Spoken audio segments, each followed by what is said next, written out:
All right, cool guys. I'm with a cool friend here. Got Nina Sung. She's a singer, songwriter, producer also. She's worked with so many great artists. Biggest one I would have to say is Millennium. Nina, how you doing?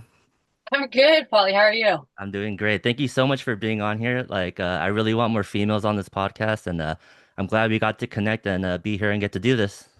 Yeah, dude, likewise. I'm just grateful to be here. So thank you for having me. Yeah, no problem. Yeah, well, just to get started, with this podcast, what I really wanted to showcase is your journey in music. Like how you got started, what motivates you, where's your inspiration come from? So let's just jump right into it. Like, how'd you get started in music? Well, I mean, I was professionally trained, like a lot of, I guess, Koreans in like piano and violin. I started piano when I was four, hated it. I was horrible at it. But I loved violin and I played violin since I was seven. And I had auditioned year after year to be in a symphony youth orchestra in San Jose. So I'd done that pretty much until college. Went to college, threw music away, was going to Mm. be a lawyer, went to UC San Diego. I was like, I guess this is my life now. But deep down inside, I always knew that wasn't for me. I think, obviously I was doing it because that was what was expected of me. And I thought that that was the safe route. But, it was not really, I knew deep down inside that wasn't going to be my path. And so you can imagine poor parents. I was like, actually, I want to be a musician. Um, and it was sort of this, after college, I really didn't know what I wanted to do with my life. Who does, honestly, at 22? I think you know, but you really don't. And I said, you know what? I'm just going to, yeah, I worked at a law firm for a little bit. Like I interned at a law firm, and there are just some things you see at a law firm, like Mm. behind the scenes, and like they got nice cars, but they're like chain smoking. They're complaining constantly about their lives and their clients, and then their clients call and they're like, "Hey, it's just such a weird, uh, like it was just a career path I knew deep down inside. I was like, more and more, I was like, that wasn't for me, but I was too scared to really call music a career because when I told my parents, they were just literally like, when I told my family, they were like, no. It's kind of funny to I think Asian parents they want you to learn piano, violin, but they don't want you to become musicians. That's what I'm saying. I'm like, Mom, Dad, like you put me in piano and violin lessons for literally years, and now you want me to just, forget about it. But no, it doesn't go away. It stays in you. And eventually I made the leap and I moved to LA and with very little support, if any, from anybody. And um, I'm glad I did it. I'm glad I took the risk, but it was definitely not a easy, smooth, supportive, yay, like No, the beginning is so hard because you're originally from the Bay Area, you said, right? I am. Yeah. And wasn't it kind of just like, oh man, I'm gonna pursue this, go to LA. And in the beginning, you have no support, you don't really know anything, and you're literally just chasing a dream. It's so difficult, but it's so worth it, right? Yeah, and I mean, I'm the second child, so I have an older brother, and so he ended up being an engineer. So there's that. I was like, thanks, bro. Like, but yeah, I mean, it was it's a struggle, and I know a lot of people talk about it, right? A lot of Mhm. Asian Americans, immigrant families, it's hard. They really have to see it to believe it. Faith when it comes to this kind of career path is really hard for them. But I think, at the end of the day, I know that my family would want me to be happy. And I always say, like, everything you choose in life is going to be hard. So, 100%. like, whether you do something that is, you want to be an engineer or a doctor or whatever, it's going to be hard, or an artist. Like, it, pick your hard. It's all going to be hard. Just at least pick a hard that you're going to enjoy, that you're going to be happy about while it's, not great. Because at the end of the day, like, yes, there have been moments where it's high and then there's a lot of lows because this whole thing goes up and down. Oh, You might be hot for a minute and then 5 years later, you've fallen off. God. Yeah, you have to hold on to something beyond the external validation, the stuff that the moments of where people are applauding you and things are popping off because yeah, you're popping off, but then there's going to be a period where you don't. And then, it's up and down. So you definitely need to rely on something that is much more grounded. And, for me, the grounding is I love creating music. Like I hate I hate the promotion and the selling of the music, right? I feel like a lot of artists feel that, and it's a very necessary evil. Um, but like my treat is getting to be in the studio and Mm. just start writing and recording and editing, comping vocals, and just that feeling you get when you play back the track and you're like, damn, okay, I Yeah, like like, I made that. You know what I mean? yeah, like this is so cool. And that feeling you get when you get excited when you come up with a new idea and the chord progression just hits and you're like, oh man, like the ideas just start swirling. That's what I live for. That's the treat. So that's the grounding. No matter what happens up beyond that, that's what makes me happy. Oh yeah, definitely like being in the studio and especially as art, mu music as art. Well, if you think about it, like a song that you just made that it started from nothing, and then you record the vocals, you got the instrumentals, and you mix and master it, and then you want to put it out to the world for everyone to accept it and hear it. And the promotion part, that's just a whole nother game. People think you just make music, put it out there, and it's gonna blow up. That's not how it works. You literally have to social media, like send it to DJs or everybody that you know, just to maybe they'll listen to it. It's not even a for sure thing sometimes. Yeah, no, for sure. I mean, I'm in a really funny, like I'm in a unique position where like I can actually help start something with a lot of DJ producer artists and they kind of look at me as an ally to add to their own project. And so that's kind of been my sort of in.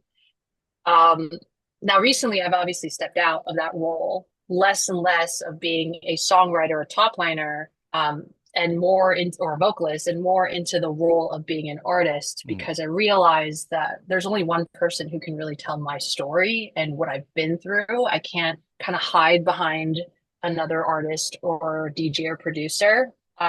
It feels good. I mean, the validation feels really nice for bigger artists to be like, Nina, you're great, you're talented, I love it, and it becomes really good, like it starts to feel really shallow and you start to wonder like, am I really taking my like not just my talent seriously, but am I really like I say I'm doing the risky thing of doing music, but I'm also kind of copping out by being a songwriter and kind of hiding behind other artists and kind of having them promote it and play it out and do the hard work mm, of lifting everything. And as a result of it, I think to some degree, and I'm going to be very honest, like there was a fair amount of people that still view me and may always view me, and that's okay, as a featured artist and not as like my own thing. And mm, that's fine. I can't obviously change everyone's yeah. perceptions, but I know that it's because for 12 years of my career, I've been hiding behind other artists and just kind of like working for them, but not being like, this is my song. I'm going to go ahead and be the CEO versus being just an employee. Yes. So you recently just started like your own personal artist project because I know you just dropped a song not too long ago, and that's the Yes. one I've heard, and I was like, I gotta message this girl. This song is too good. Oh, It thank caught it caught me in you. the fields, and I was like, I just had to like message. That's what I like to do. I just send them, nice message to like an artist like I listen to, and we'll see what happens. But so for the leap into being an artist, like you decided to just not hide behind as a feature. Like what was the main reason for the jump? Gosh, there's so many reasons. Number one was just I was doing the top liner, vocalist thing for a while, and that's literally how I was paying my bills, like making my living. I do that full time, and that's my team. My team is really they also feed based. They're able to eat based on my work Mm, there. There was a huge market for it. A lot of producers need vocalists, and they don't want something that's a sample pack. Actually, they want an original. actual yes. And so, and they also love the fact that I've worked with other collab. I mean, it's kind of like collaboration is a beautiful thing because you can sort of join forces and you cross pollinate. It's great. And but I started to feel like, first of all, when I started to see a lot of people, they would send me snaps or tag me, or I'd go to these shows and they'd be these huge festivals, and these are songs that I wrote and sang on, and they're singing along to it. And like, it feels amazing. And I'll be honest, like, to a certain degree, I think my ego was like, I should do this. Like, you know what I mean? But I also didn't feel comfortable branching out and stepping out into the limelight as an artist because deep down inside, I didn't feel like I really had a message to share. Mm, And and I don't mean to shade on any artists, I really don't. But if I'm being completely honest, as someone who's worked adjacent to a lot of these artists, not all artists, a lot of them don't have anything to say. And some of them do, but most of them don't. They don't have anything to say. They're oh, just there to make music and they have a mm, brand, they have a visual identity. There's no real, they kind of blend in with everybody mm, for a reason. And I told myself that I just don't want to do that. Like, I'm still happy here, safe, blended as well in my own way. Recently ish, in the last 5, 10 years, I had gone through some personal stuff where with my family, and it was something that was extremely, like, honestly, it was hard for me not to write about it, but I had always kept those vulnerable parts of myself hidden. So I would rather write from a perspective of like a character and just kind of write these songs that I knew would be mainstream and they would work well in the dance music scene. But quite frankly, I started to not like them. And I didn't want mm, to promote them. I wasn't proud of them because it wasn't because I wasn't growing. yeah. 'Cause I felt like it was like there was no emotion or like a message behind it, like you said, right? So it's just like it's kind of like it's just a song, but you know those songs that capture your attention, like there's emotion back, like there's emotion in it, there's a message directly like correlate to maybe someone that needs to hear it, and that's more like effective than just a big hit, a song that's just a good song. Right. Are you familiar with Rick Rubin? I'm sure you are, Of right? course, Like, yeah, okay. So Rick Rubin is like the GOAT, right? And yeah, it's like you really do have to forget about the audience for the sake of the mm, audience. That 100%. you're doing that the people the disservice by not being honest and truthful in what you're really going through. And so that's why some of the best work is genuinely vulnerable. Like, you can try to write a sad song, but if you haven't actually gone through something like really traumatic or really sad, like it's just not going to hit for both ends, both the listener and the writer or the producer or artist. I had all this material in my real life to write about, but I did not do it because I was too scared to be vulnerable and I didn't want to go there. I didn't want to talk about the things that have happened. I ended up getting estranged from family and I was like trying to pretend like everything was fine and pretend like I'm okay. I was born during the holidays, so I would go to Mexico and I say, fuck everybody. I'm going to Mexico and where it's Hmm. warm and it doesn't feel like Christmas and it doesn't feel like my birthday. Um, but it was getting to me. And the more and more you try to push it down and avoid these things in your life as an artist, you're actually doing yourself a disservice and you're doing society a disservice. You have to be comfortable with being uncomfortable as an artist. Yeah, you definitely grow when you're uncomfortable. When you're too comfortable, everything's just a similar. It's the same thing, you know. When you're uncomfortable, like new feelings, new ideas, like just a new mentality comes up. So I think that's when you make your best work when you're really uncomfortable. Yeah, 100%. And then also, like, I feel like honestly, Polly, I had like really wasted so much time of my career not doing this and running away and trying to do what works. It's the same thing I'm realizing with content creation. I know we're all now content creators, so Yeah. this might be relevant, but it's like there are content creators that get one viral video and they're like, okay, I'm just gonna like hone in on this and do the Mm, exact same thing, just keep milking this cow. But they realize like this is like not what I want to do. Like shit, the thing that I blew up for is not what I want to do. And they feel afraid to move away from it. yeah, because And they can't get away from what works, right? that's a trap. Yeah, it is a trap. I hate it.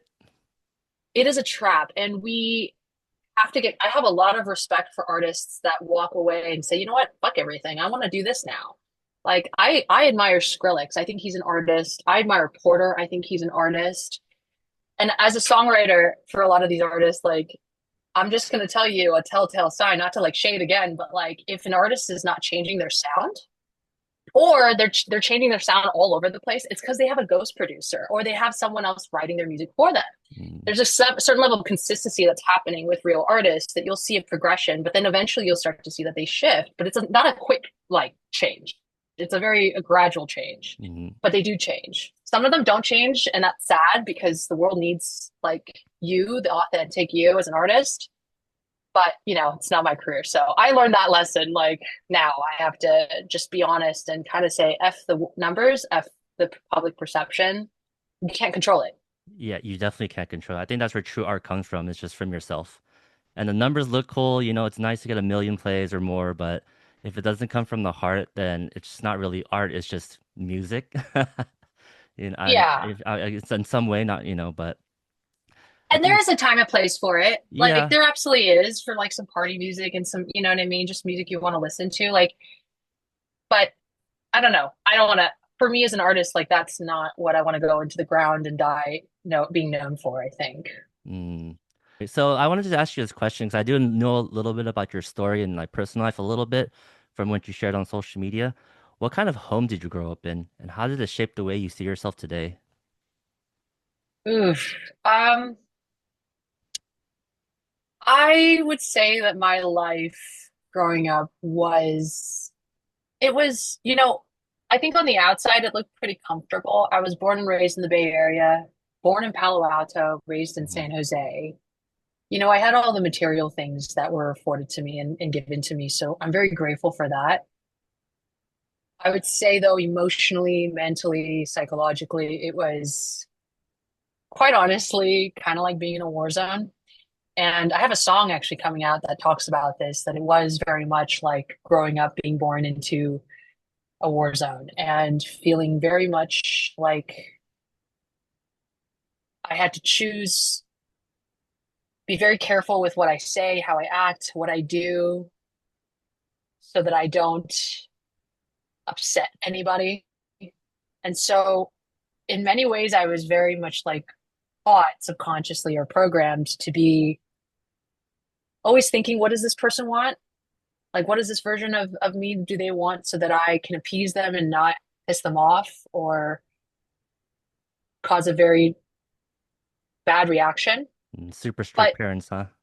yeah, I mean, I would say that my mom was very much like deep in her own trauma and her own pain that she couldn't really tend to us. And so she really relied on both me and my brother as support systems. And my mother actually left Korea all over like her entire life at a very young age. She was only 18 when she met my father, and he was 6 years older. So what would that make him? 24?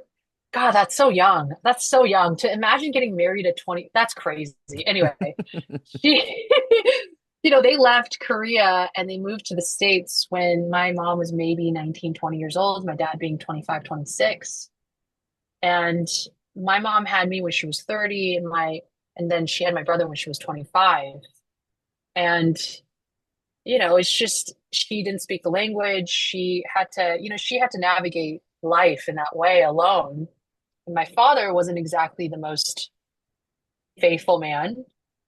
He was, I think, a very like he tried his best to be a good father, and in his own right, he did. He provided, he did everything that he could. But yeah, I mean, I don't think I've ever felt like my parents were really like open for like to hold space for their kids in the way that we needed. And that's okay. Now that I'm older and I look at them now as people and I understand that like your parents aren't perfect. They're not these, They're not they're not, superheroes. no, they're not, but I would say that who it's made me now into, like, now I'm very attuned to when somebody isn't being themselves because I've done that.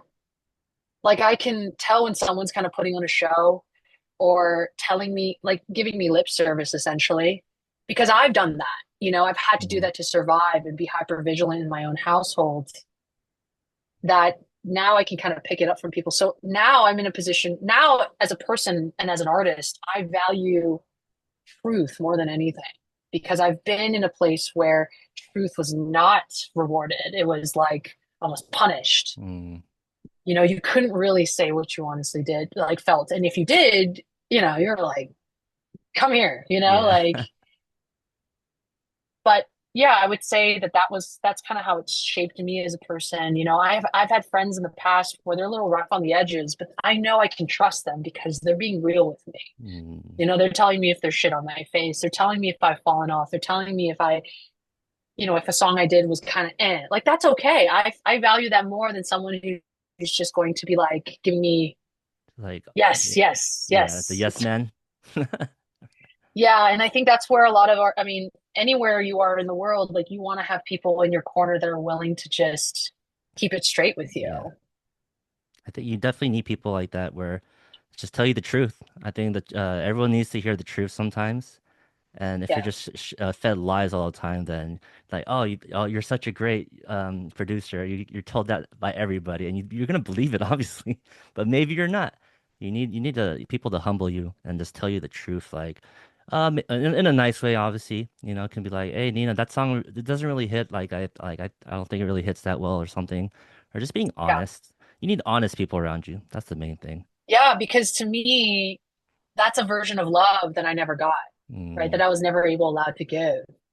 Like there's a saying I heard somewhere where like we seek the kind of love that we never received as when we were children, right? And so like for me, one of my love languages is physical touch.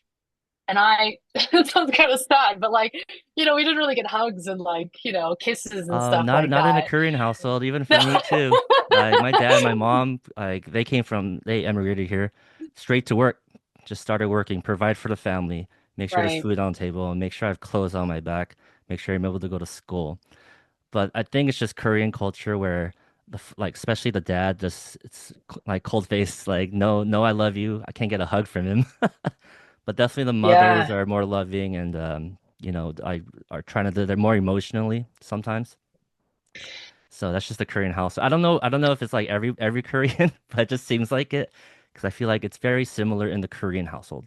Yeah. I think it's like an immigrant thing too, because it's very like you're so focused on providing and just being able to bring the material goods and the financial security. Like I completely get it. And so I don't fault my family for completely kind of missing the ball with the emotional support. But at the same time, like I think maybe that's why I love music is because it kind of soothes my soul. I can feel it. Like, how do you not feel something when you listen to something good? Hmm. Like, how do you not? That's why I maybe make it so, like, I try to make my music so emotional and raw, talk about these things, I show these things that are real to me because those are the things I never really got to feel. Like, I didn't really feel like I could express those things or celebrate those things because it was like, did you do your homework? Did you do this? Did you do this? Did you do, and it's like, I can do those things, I can set an agenda like no tomorrow and I can hit check boxes like nothing. But if your life is just built on transactional moments, that's not a life at all. You got to have these moments where you the reason why I love dance music too, like why I even got into dance music is like every raver, every real raver has had this experience. And I hope that you've had this one too, where you've like raved for all night. And it's for me, it was at EDC Las Vegas where you see the sun rising and it's the most beautiful sunrise and you're just free and you just look and you're just existing and you're like or you're at a show and the music is hitting, the lasers are hitting and you're just in awe of like life and you're just like this is the shit, like you know what I mean, you're not Oh, thinking about this or 100%. that, It's you're like just existing and celebrating. yeah, like going raving is just like an escape. That's why I think people love it.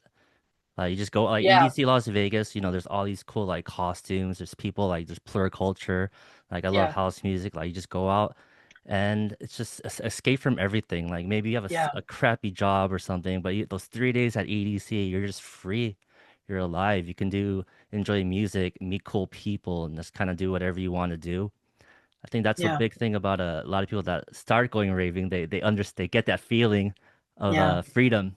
yeah, and it's like no one gives a shit, Yeah, no one no gives one a gives a shit shit. about who you are, what kind of job you have, what you're Yeah, wearing, it's no just one like, hey, cares. are you having fun? Do you need water? Like, it's like it's such a it's a community in its own way. Exactly. And that's why I think even though I tell myself I'm not going to rave anymore, I'm too old for this I've heard shit, that you before. know? Yeah, I don't know. I'll probably, I mean, I might not go to as many raves now, but like I could see myself being like an 80-year-old like harmony, grandma and being like, "Do you need water? Do you need Oh my hugs? God. Like, get us here's a Gatorade, like make sure you're eating, Hydrate yourself. drinking, hydrate yourself." Yeah, I can see that. So I know you've been like in the studio with a lot of great producers and other artists and singer-songwriters. What's something that happened behind the scene in the industry that made you rethink everything in your career? Well, it wasn't in the studio. I've been really lucky to have been in like great sessions with great people.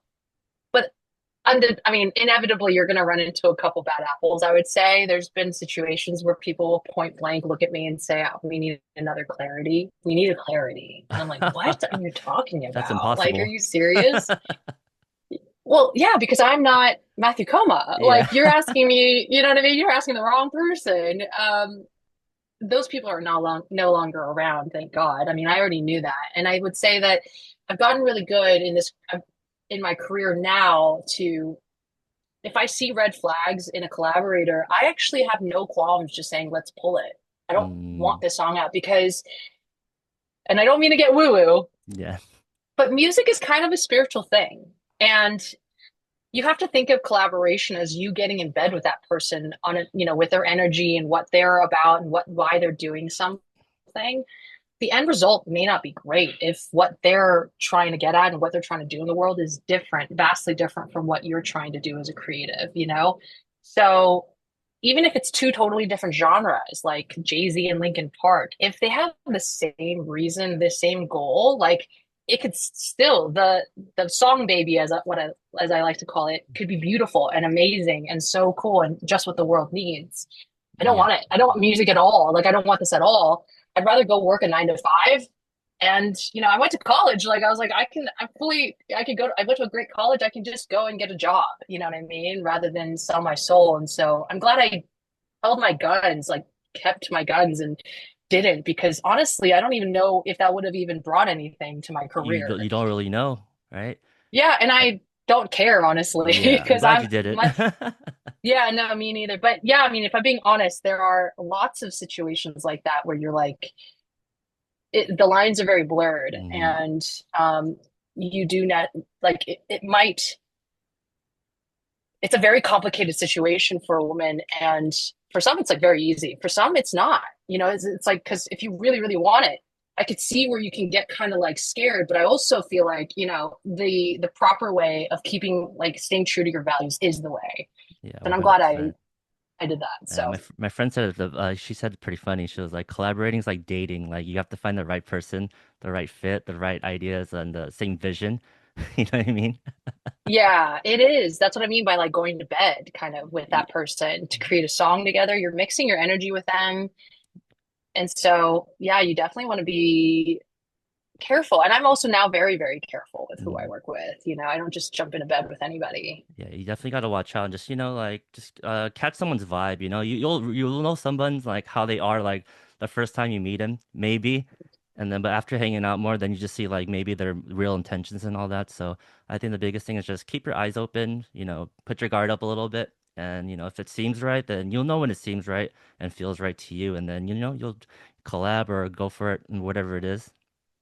Yeah. And I mean, I used to think that the bigger the artist, the more, let's just say, okay, I'll say this. The biggest artist I've ever worked with publicly that people know me for is one of the most genuine, kind, Hmm. good-hearted people that I know for a fact he's in it for the right reasons. And I'm glad to see good people win. But people of that caliber and at that level, like, not, you can't say that about all of them. Yeah. It really is different from person to person. Um, Not all of them are also even producing their own stuff and making their own music. Mm-hmm. So there's that. I say this is a little spicy, but like literally the only difference between you and them is the audacity. That's quite frankly it. Like, how tolerant are you of being fake, of faking it? Like, if it's not very high, you need to raise that up because So fake it till you make it.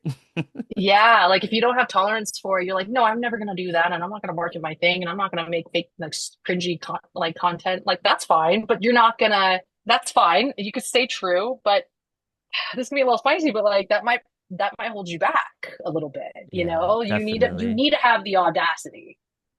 Yeah, definitely. Like I think sometimes people like they keep doing the same thing over and over. They're being genuine. It doesn't work. And then they start thinking, what can I do differently? And sometimes it might be a bad thing. But that idea of I gotta change something up and then do something differently. I think that's one big thing. My friend says this a lot. What are you gonna do differently than what everyone else is doing to, change your life, to change the game, right? Yeah, I mean, you gotta be. I hate to But say then it, there's but like, values too. So like I don't want to like sell myself to get there. But like you said, you got like maybe you got to have the audacity for it, right? yeah, I mean, like, I was talking to one of my good friends who's a producer, and he was talking about this book that talks about how it was about marketing, and he talks about how you notice when you go to the grocery store and there's like candy and gum there. Well, that's a very conscious marketing move by having like placing something in front of like as you're checking out. Yeah, it's right there. It's convenient. It's very convenient. And so, making content is essentially just placing your music where it's convenient to people. Some people, if I'm a gum manufacturer, I'm like, no, that's manipulative. Like if they're gonna find me, they're gonna go to the gum section and find me. No, dude. No. Like sometimes you need to be a little bit like smart about it, right? If it means you have to place your gum right next to the cash register and it ends up, making 48% more of your sales, then why not? I mean, I guess it depends on what your values are, but I think like everyone can agree as an artist that they want people to listen to their music and experience it and feel something towards it. So you do what you Yeah, can. 100%. I think the social media game is it's people it's you got it's here. It's here. It is what it is. You got to do it. And Yeah. I know I talked to so many other like producers, artists, and they hate it. Like they don't like what do I post? I keep posting, nothing's happening, and like, how do you feel about social media and how do you use it to promote yourself and market? Because it's really important. I think a lot of artists they just got to figure it out. I mean, I don't have any like genuinely, I don't have any ill feelings or good feelings towards it. It's like this cup, it's just, it has a function It's a and tool. it's a tool. And I mean, honestly, if it wasn't for social media, you and I would not be speaking Hmm. today. So there's a lot of like positive things. I think that 12, 13 years ago when I was starting my career, it was very different with trying to get in front of people. But back then we had Facebook. So I used Facebook to connect with people and I got here. So back in the day, we would have never been able to, like, you can't even walk into a studio. First of all, you can't make music unless you're in a studio, and you can't even enter the studio unless you had a record contract, a recording contract. And like, how the hell do you do that, right? So I think, in my opinion, social media, it could be very destructive if you don't have boundaries. Because like if you're consuming more than you're creating, yeah, it could Hmm. be really, really, really bad. I mean, uh, I'm working on this right now. But at the same time, like it's also a beautiful thing where I'm able to connect with anyone and everyone, and people are able to connect with me, and I can really tell my story the way that I want to. Like, I don't need to wait for permission from anybody. I can just go ahead and start recording right now. Yeah. No, I was gonna say, honestly, it's great. I mean, yes, creating the content, there's always this feeling of like, oh, I should be doing more, I could be doing more. And that has really, it could kill the creative soul a little bit because again, when you look at content creation versus writing music, making music, it's both producing something. There's like you're giving birth to something, right? You're something is coming out of it. There's an outcome. But one is intrinsically connected to this thought, will people like it? Will it hit? Like, will there be enough likes? Will people share it? What will they think? Hmm. Whereas the other one is, what do I think? Yeah. What do I care about? What do I need? What do I need to say? Yeah. Kind of going back with the Rick Rubin thing where he says create art for yourself and then you already Right. succeeded. And you never know when you're creating music, if I try to create you a song, maybe you don't like it. But if you create it for yourself and I like it, just like with content, As long as you're happy with it and you just put it out into the world, you already won.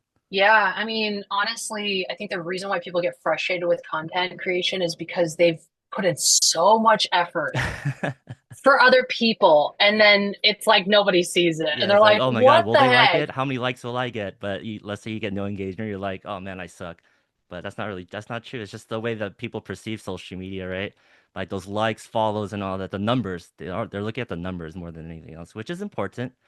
But Yeah, it's more than that. It's just putting yourself out there, like sharing with the world, like what you just created.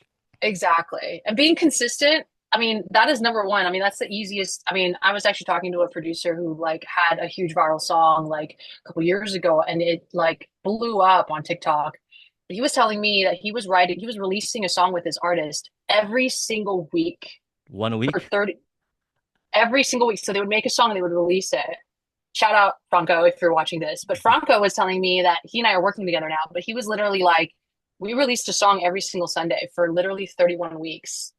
And that's 8 months. And so Yeah. by that moment, he was and nobody was watching. Nobody cared. Like it was like literally hitting like barely any, maybe I don't know. I think he said like maybe 100 like plays, and then out of nowhere, boom! It blew up. Like the song on the 31st week because some influencer celebrity like used the song on their TikTok, and it became a trend and it took a life of its own. And so it's like you're yes, there's a certain level of luck that's involved, but if I follow you and you blow up and I check your page and you got like 3 TikToks or 5 TikToks, like I'm not going to follow you. Maybe that was just a one time thing. You know what I mean? You need to be consistently creating this for me to go, oh, he's serious about this. Like he's been doing this. Yeah, I Like think that's cool. you got to put in the work. And when I even when I follow people too, I just kind of scroll through them and they don't have that many posts. But if I see someone posting every day, putting in work, and it's pretty good, like I'll give them a Yeah. follow. I'll check them out. Maybe I'll send them a DM like, great job, like keep going, like you're doing great.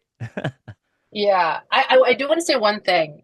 I think this narrative of like put out a TikTok and it blew up and now my career is this thing and now I'm signed to Warner Chapel and now I'm touring, Lollapalooza, like I'm headlining Lollapalooza. I think this narrative that artists are giving to the world, I think the world needs to understand that it's fake. Mm. It's what sells.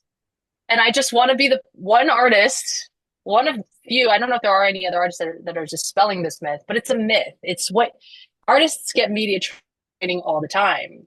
And so, like, people need to understand that this is a story that's told because it sells. But the Hmm. reality is that they've been doing this for years or they're an industry plant. It's one or the other, Yeah. right? So, that's what I just got to say is just don't buy into the hype that there's this instant gratification. You posted and wow. I mean, there's moments where, yeah, you could have a song that blows up, but like after that point, shortly thereafter, you better understand like the label's already on them, either right after they blow up or right when they blow up or even before they blew up. And that was all planned. Yeah. Yeah. But for me with virality, like it just means that you have more eyes on you now. Like what you do next is so important, and a lot of them they don't know what to do. Let's say like a viral TikTok goes like 100 million views, right? But you're a nobody. You don't know what the hell to do next, and then you have all these labels Yeah. trying to get your song, may sign you or whatever, and then I'll say like 80% of the time you're probably gonna get fucked.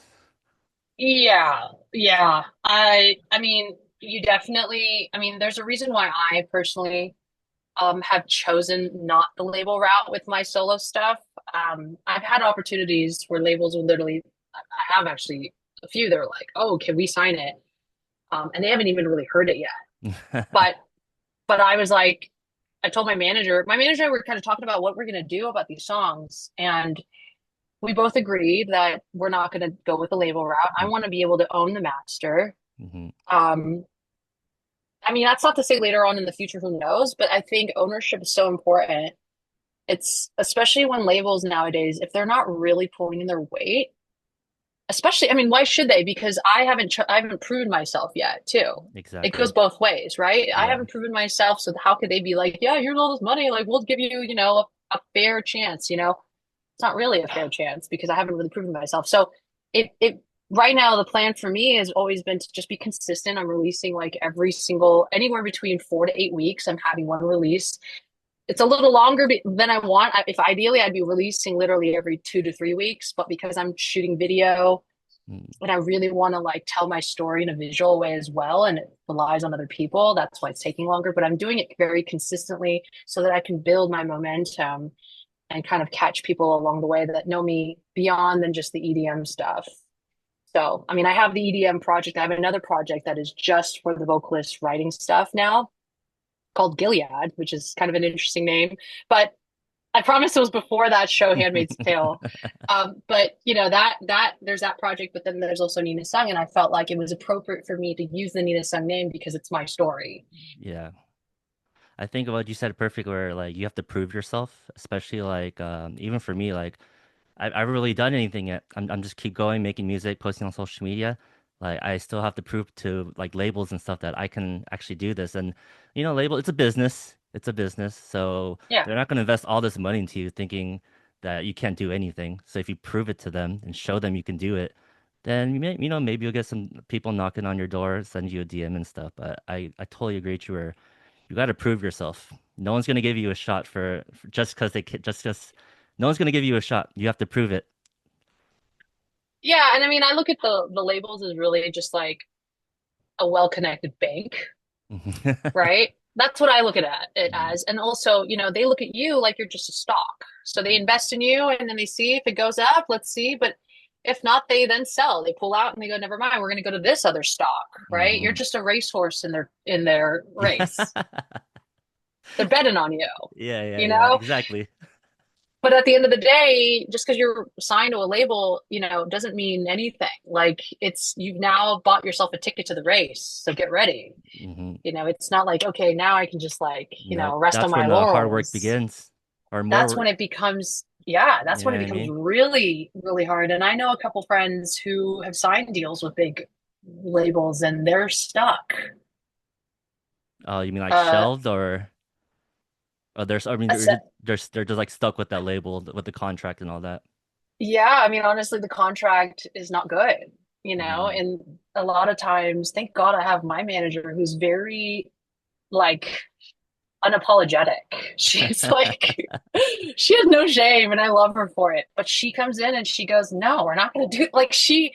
A lot of artists, and even there are some of their managers, don't feel empowered enough to say, "We don't like this. Can you change this? Like this is not going to work for us." They just Uh, get really excited by the big name, and they're like, "Okay, yeah, like." Ultra, yes, Insomniac, yes, like, and it's what are you doing? Like yeah, you are the prize, girl. You are the yeah. hot girl, like artist. Like you need to like you have the opportunity to say, you know, and I don't know if a lot of people who watch this who are like in the label business world are gonna like this, but what I'm saying, but because it's true, like you absolutely can push back. And you should feel empowered to do so. If not, like it's not like your whole label's it's not like your career is going to like fall away. We live in a very interesting time now Hmm. where you absolutely can control your destiny. It Yeah. just takes a lot of work and consistency. We But definitely have that's, our own power right now. We don't really need labels. You can self-distribute. You got social media to promote and all that. And I agree with you where the label, like the contract, always get a lawyer. Never sign anything.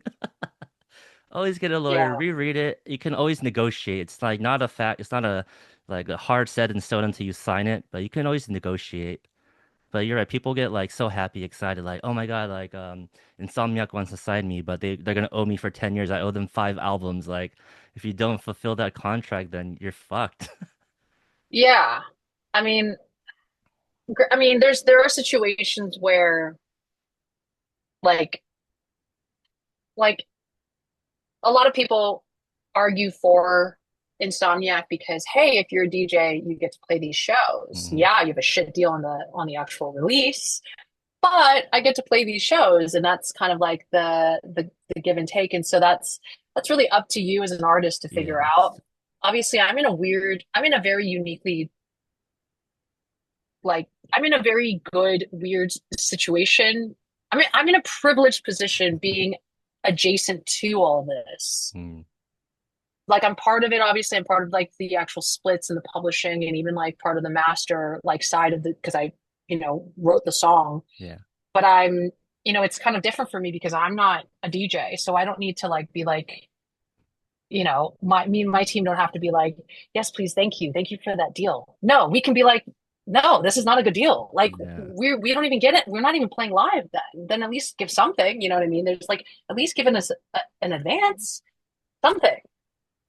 So yeah, I mean, it's but not every case, it's a case by case Yeah, situation definitely. too. Not You all know? labels are bad. Not all labels are No, no, bad. no. There's definitely No, good ones no. out there. You just gotta find the right one that fits you, that fits with the right deal that you want to take. So yeah, I just want to Yes. put that out there. Not all labels are bad. Yeah. I don't mean to like shit on all of them. Yeah, No, yeah, yeah. But you there are hear all some the good ones. stories with like 360 deals, all like the major labels like taking advantage. So yeah, there's bad deals out there, but there's great deals also. So it just depends on like as an artist, like where are you at in your journey that you want to take this step or that step? Because I always say this, there's not one way into the music industry. It's just what's your journey? What's the way that you feel comfortable going with? Yeah, I would agree with that exactly. And I mean, for me, it was different because I came in kind of at the side as a Mm, songwriter, and then I was like, you know what, I'm going to do my own thing now and be an artist. So I kind of got in through like the side door yeah.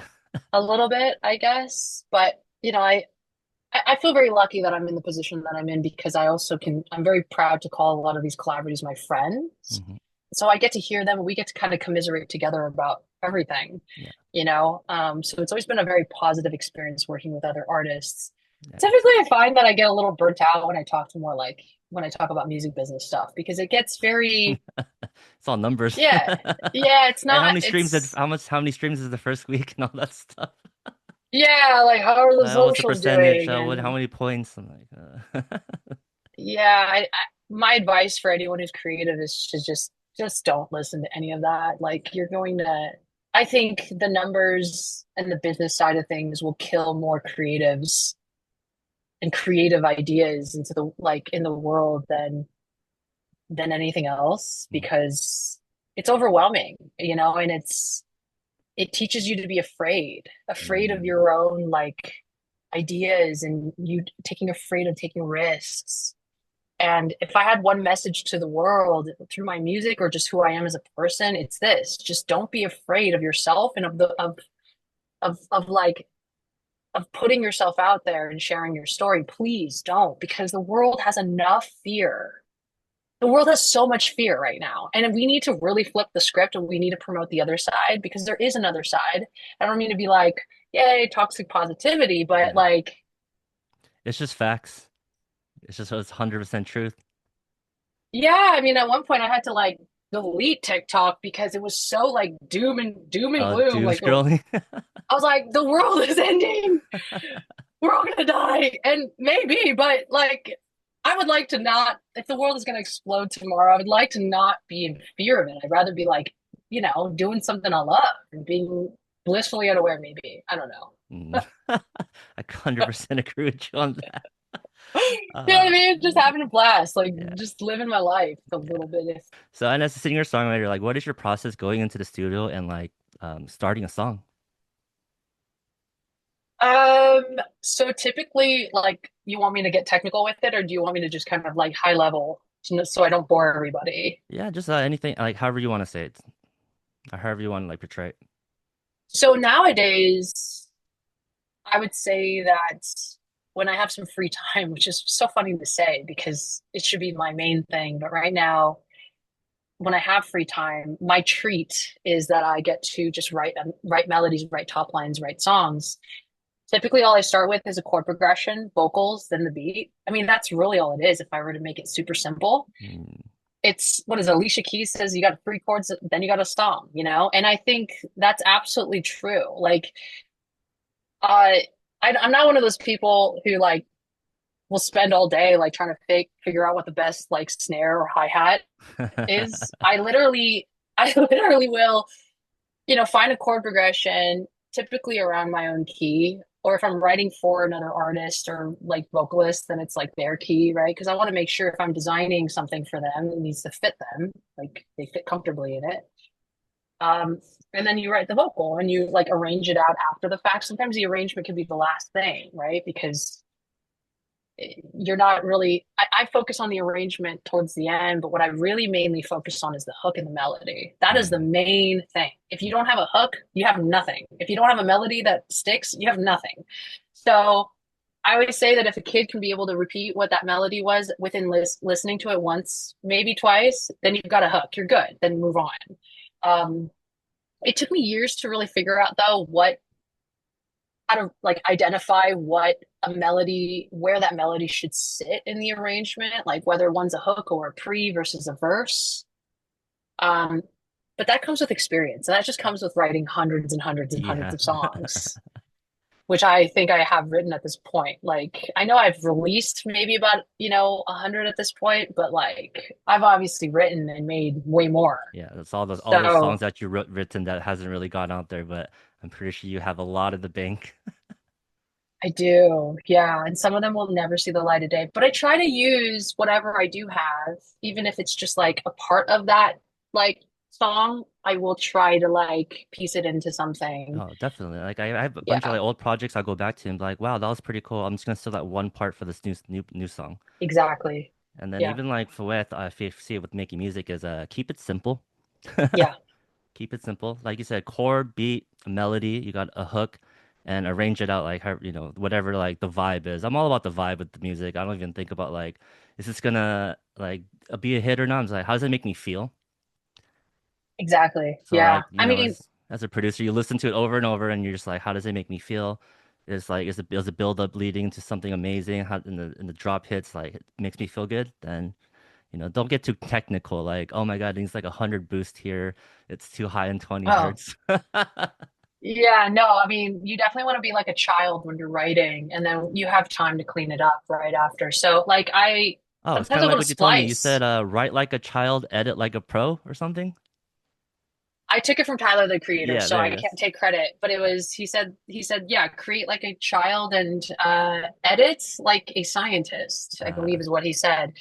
Um, no, I couldn't agree more. And sometimes I'll go another way is also I'll just go to Splice and I'll literally just start like playing with some like looking at chord progressions and that might inspire something too.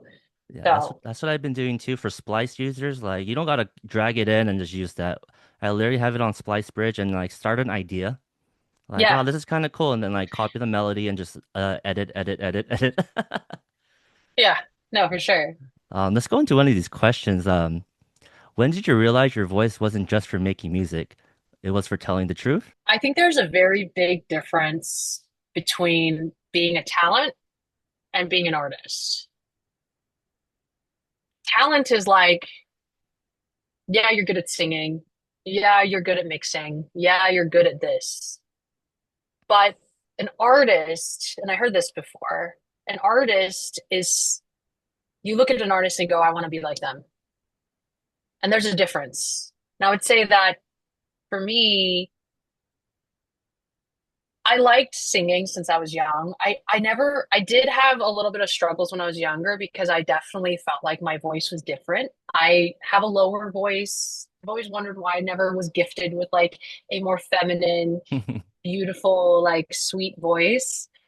And I've gotten teased in the past as a kid for my voice, but I just loved singing, so I just kept doing it. And so I would sing for fun, but I didn't really put two and two together until maybe more recently, maybe in the last few years, believe it or not, of being like, okay, now that I'm able to like hone in on my instrument, that is my voice, what is it that you want to say?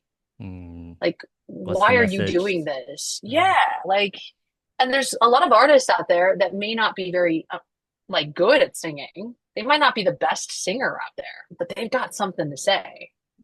And the people eventually will come and be like, what is it? And they'll hear it and they'll want it. And so I would say this year, well, behind the scenes, 2023 was when I really decided I didn't have a choice anymore. Like I had to actually like talk about all the stuff that is about my life and about my family and sort of my growth of like as a person. And then this year, 2025 is the year that it's actually coming out. hmm. So, and I've been doing this since professionally since 2013. Yeah. Well, like I said to you when I first talked to you, is like the story behind the artist is just as important as the music. Yeah, You know I what I'm mean saying? now more than ever. Um, I think back in the day, we didn't get to see a lot of what was happening with the artists because we didn't really know who they were as people. We were just told, we were just, we Yeah, whatever believed whatever they MTV back told. then showed us. Yeah, but now we're in a place where I think it's greatly democratized with social media. And so people want to be able to feel like, oh, Paulie's my friend. Like, Mhm. and he makes cool beats. Check him out, even though I've never met him in real life. Or, say, that's kind of the climate now. And honestly, I'm here for it, because in my belief, in my very woo-woo kind of way, I think we're all creators to a certain extent. And if you're not creating as a creator, that's where you start to get real toxic. You start to have really destructive habits. It's because you're not creating, you're not making something beautiful and that makes you happy and proud. You're not doing something that brings you joy. And so, um, yeah, I think it's super important to be doing something that is actually like fulfilling you. Yeah, I think what you like you're trying to you're trying to express yourself, and if you're not doing that by creating, it's just everything's bottled in, and then who knows when you hold things in, things explode, right? Yeah, and I'll be honest with you, I was making music, but I wasn't making music that I wanted to or saying the things I actually wanted to say. So in a weird way, yeah, I was making music, so it was like, yeah, risky, I guess, and but I was like still holding a piece of myself back. And now everything now that you start your artist project, everything's just boom. Now I'm like, okay, like let's do this. Like Yeah. I feel like I just started my career. I'll be really honest. I feel like I just started. I'm just beginning it.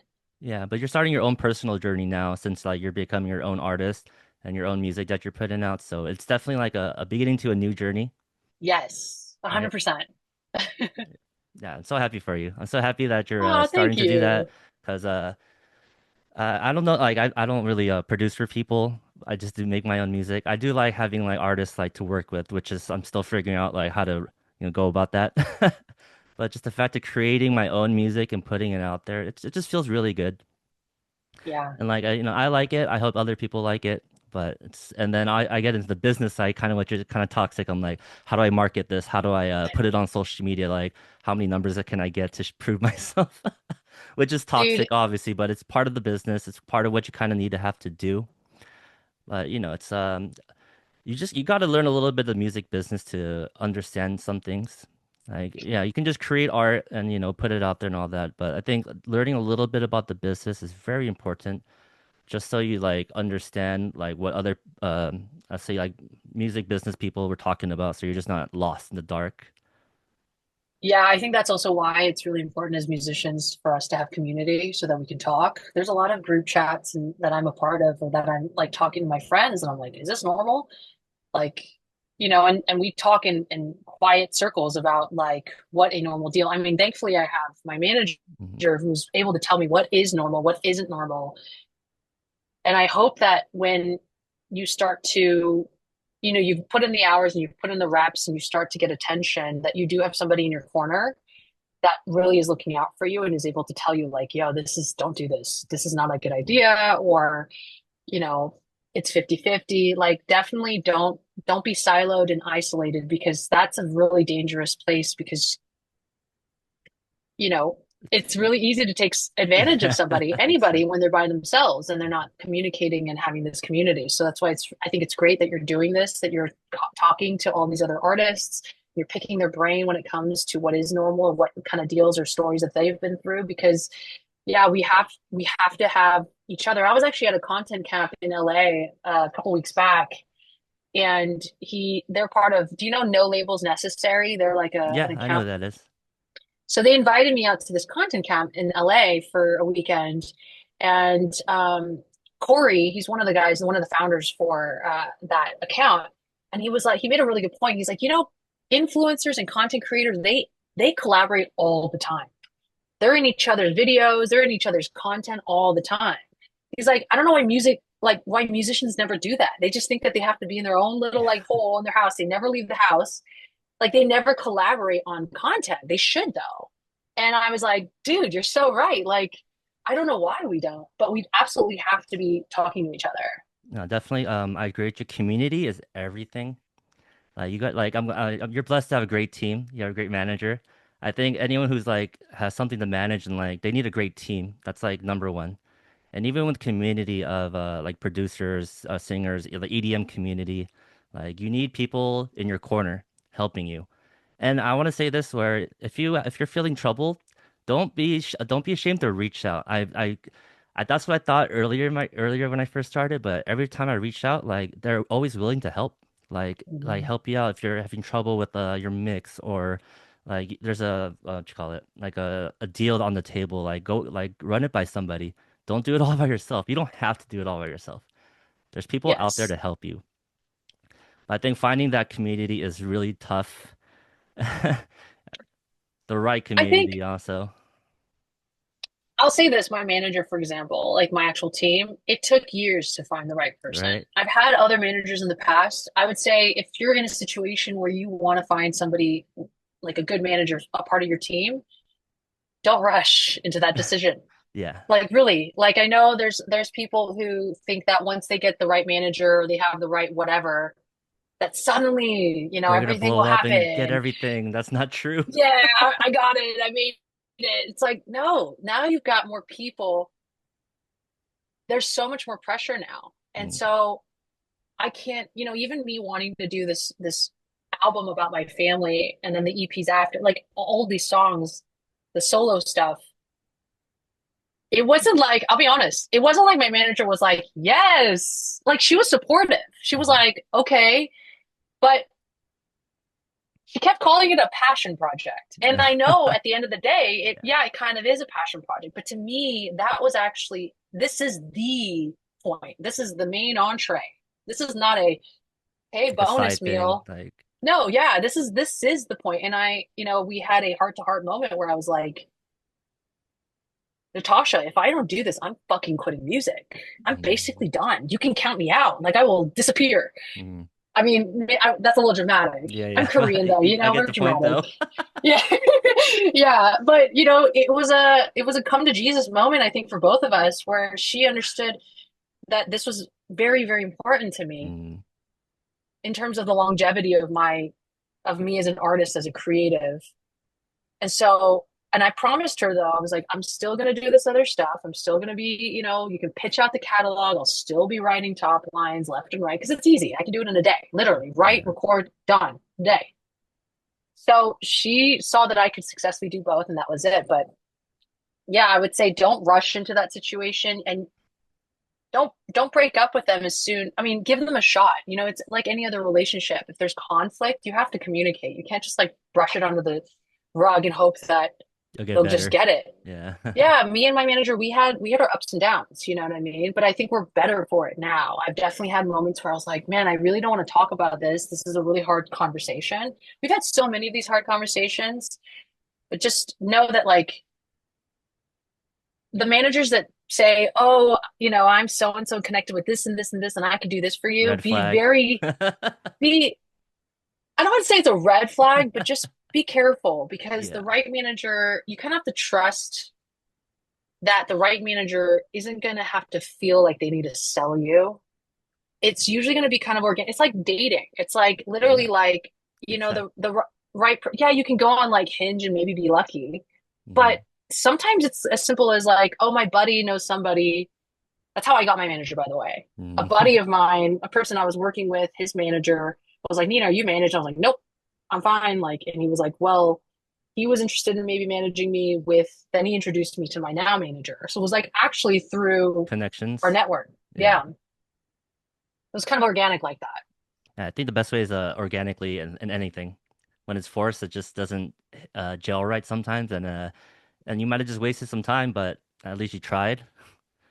But definitely like organically, word through friends is probably like the best like networking because you trust a friend, which knows another friend that knows another friend that they probably trust, and get suggestions like that.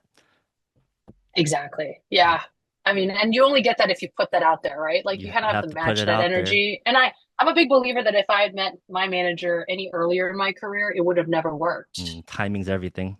That is right. Yeah. I do think that, you know, same thing with my, like anybody, even in your personal life. Like I think to myself, if I never met my partner, if I met him 5 years ago, there would have been no way. I was never in that space to be able to be receptive to it. And same with my manager. Like I probably wouldn't have been mature enough to really be able to have the tough conversations. I would have probably just kind of done something stupid, like, Yeah. oh, like stop talking to her, like, or something, you know what I mean? Like, Yeah, yeah. no, that's the worst thing you can do is just try to fade into the distance. Yeah. That part of being like of being a successful person in anything is being an adult and just being able to like say, hey, like, let's have a tough conversation so that we can work this out because I'm in it for the long haul. I'm not in it for like a short time, you Yeah. know? Communication is everything for sure. And just like you said, just dealing with it. I know like so there's so many like as adults, like there's so many hard conversations you don't want to do, obviously, but once you have them, you'll feel so much better. Yeah, exactly. And you feel close to them too. You know, you ever have Yeah. this? Yeah. Like So you're then building you're that connection and the communication is connection.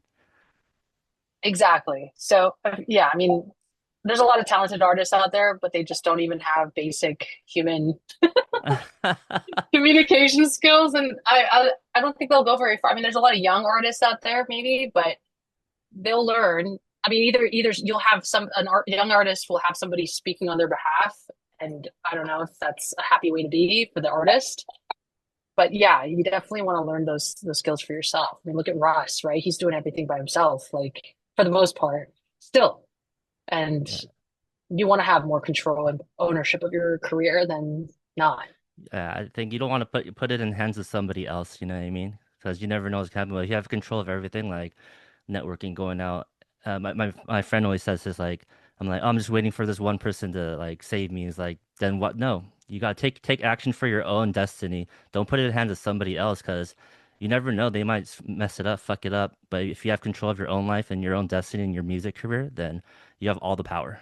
And I was like, I'm glad I met you.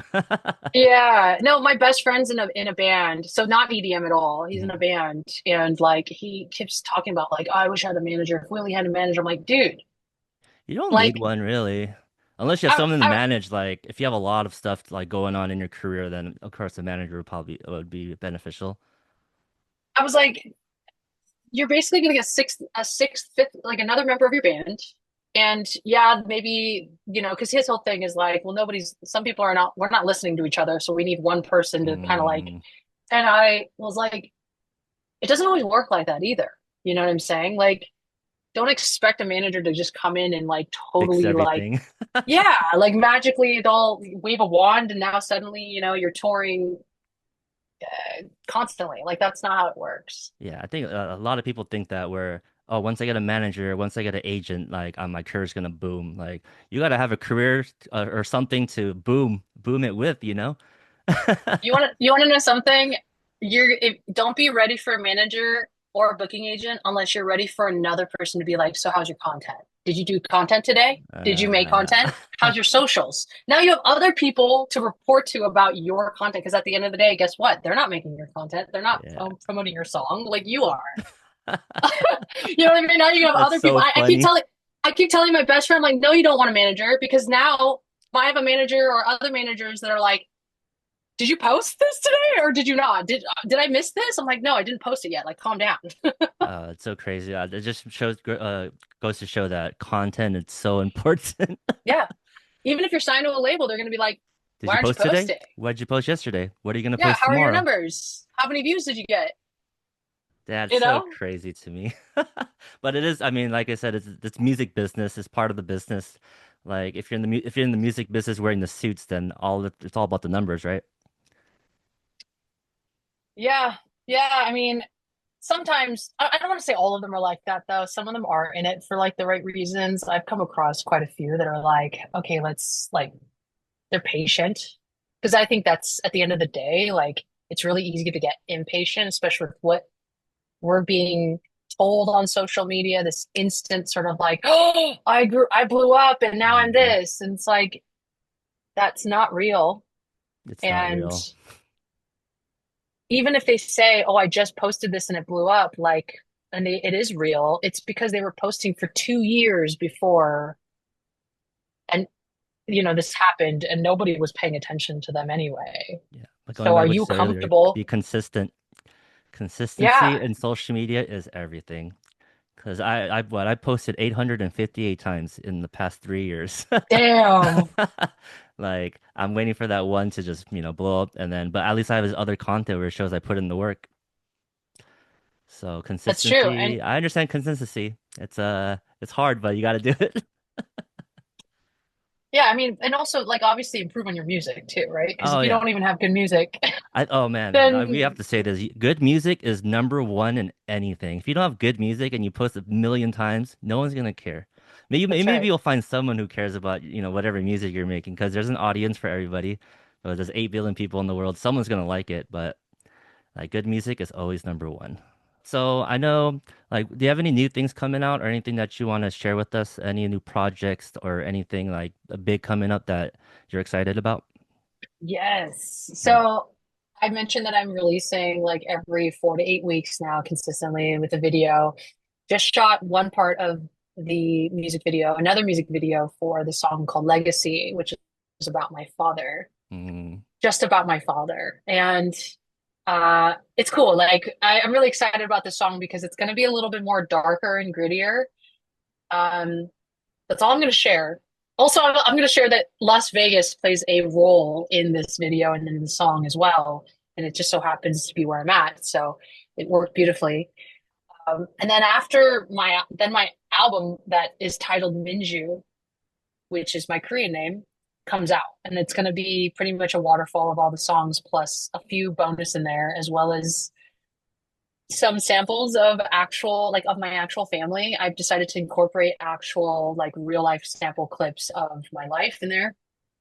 It's gonna be kind of spicy, so I'm excited for that. And then after that, I have two more EPs coming out, and then I have other collaborations that are like mixed in, which I'm not allowed to talk about yet. But I can say that for my solo stuff, like there's an album, then two EPs after that. So yeah, I'm releasing pretty much consistently up until like That's amazing. 2020 That's so middle. amazing. Yeah. So, You are putting in the work as you should, and I'm so glad you have a lot of like new content, new music coming out, and it's all planned. Like you have an idea of like how to when to put it out. So I'm super excited for it. oh, thank you. I appreciate it. I'm excited as well. So I guess just the last thing I've been doing on the podcast is just what advice would you give to anybody? Like anything that you want to share, just advice.